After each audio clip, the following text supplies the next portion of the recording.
நேத்து முதலமைச்சர் விஜய் சூப்பரான ஒரு கெஸ்டர் ஒண்ணு பண்ணாரு. எதிர்கட்சியா இருந்தாலும் சரி, நம்ம கூட்டணியில இல்லாம இருந்தாலும் சரி அப்படின்னு சொல்லிட்டு தோத்தவங்க ஜெயிச்சவங்க எல்லாருடைய கட்சி தலைவர்களையும் போய் மரியாதை நிமித்தமா சந்திச்சாங்க. அது வந்து நிறைய பேர் அப்ரிஷியேட் பண்ணாங்க. அரசியல் நாகரிகம், ரொம்ப பண்பாடான முதலமைச்சரா இருக்காரு, மாண்புமிகு முதலமைச்சர் அப்படின்னு சொல்லிட்டு நிறைய பேர் அப்ரிஷியேட் பண்ணியிருந்தாங்க. தேர்தலுக்கு முன்னாடி டிவிகேவையும் விஜயும் நிறைய பேர் அண்டர் எஸ்டிமேட் பண்ணியிருந்தாங்க. அதுக்கப்புறமா கொஞ்சம் கொஞ்சமா அந்த ஒரு எண்ணத்துல இருந்து மாற ஆரம்பிச்சாங்க. இப்ப இன்னைக்கு அசெம்பிளில முதலமைச்சர் விஜய் தாவேகாவுடைய கட்சிக்கு பெரும்பான்மையை நிரூபிக்கணும். அப்படி நிரூபிக்கலன்னா மறுபடியும் கவர்னர் ரோல் வரலாம், இல்லைன்னா ரீ எலெக்ஷன் நடக்கலாம், என்ன வேணாலும் நடக்கலாம். நேத்து அவர் பண்ண கெஸ்டர் தெரிஞ்சு பண்ணாரோ இல்ல தெரியாம பண்ணாரோ அப்படின்னு எனக்கு தெரியல.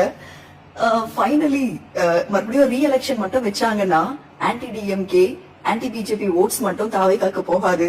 பாமக, மதிமுக, ஏடிஎம்கே, டிஎம்கே இந்த மாதிரி என்னெல்லாம் கட்சி இருக்கோ தமிழ்நாட்டுல எல்லாருடைய ஓட்ஸும் டிவிகேக்கு போறதுக்கு வாய்ப்பு இருக்கு. அவர் பெரும்பான்மையை நிரூபிக்கிறது இல்ல, மெஜாரிட்டில வின் பண்ணிட்டு வந்துருவாரு.